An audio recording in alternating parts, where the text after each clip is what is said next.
জুলাই সনদ সইয়ের পর অংশীজনদের আশা ছিল মিটমাটের পথে রাজনৈতিক বিতর্ক, তবে মঙ্গলবার সনদ বাস্তবায়নের সুপারিশ জমার পর আবারও উত্তপ্ত রাজনীতি। প্রধান উপদেষ্টার দৃষ্টি আকর্ষণ করে বলতে চাই, আপনি জনগণের সামনে কিন্তু প্রতিশ্রুতিবদ্ধ কাছে গ্রহণযোগ্য নির্বাচন দেবেন।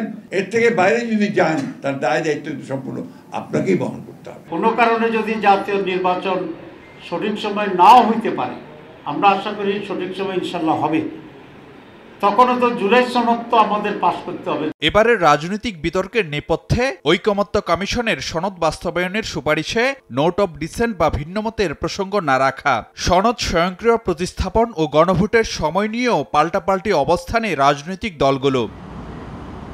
সনদ বাস্তবায়নে সংসদকে ২৭০ দিন সময় বেঁধে দেয়া, নইলে সংবিধানের স্বয়ংক্রিয় প্রতিস্থাপনের যে সুপারিশ করেছে ঐকমত্য কমিশন তা নজিরবিহীন ও সাংবিধানিক রীতির সঙ্গে সাংঘর্ষিক বলে মনে করেন এই আইনজ্ঞ।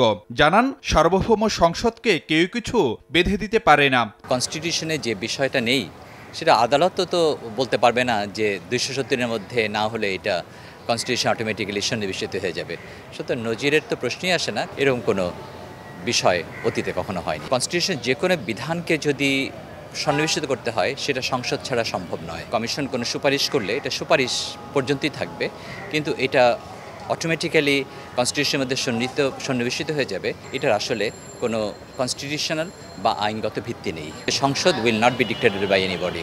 রাজনৈতিক বিশ্লেষক মনে করেন, অনড় অবস্থানের সুরাহা না হলে অনিশ্চয়তায় পড়তে পারে নির্বাচন। অনড় থাকলে তো সংকট তৈরি হবেই, নির্বাচন হবে না, ঠিক টাইমে হবে না, কিন্তু সেই রিস্কই তারা নিবে আমার মনে হয় না। নির্বাচনটা 2 মাস যদি পিছিয়ে যায় তাহলেও যে এই নির্বাচন হবে এরকম অ্যাসিওরেন্স নাও থাকতে পারে। রাজনীতিতে নতুন সংকট এড়াতে প্রধান উপদেষ্টাকে উদ্যোগী হওয়ার পরামর্শ রাষ্ট্রবিজ্ঞানের এই অধ্যাপকের। হয়তো ডক্টর ইউনূস আবার রাজনৈতিক দলগুলোকে ডাকবেন। ফারুক ভিয়া, রবিন, সময় সংবাদ, ঢাকা।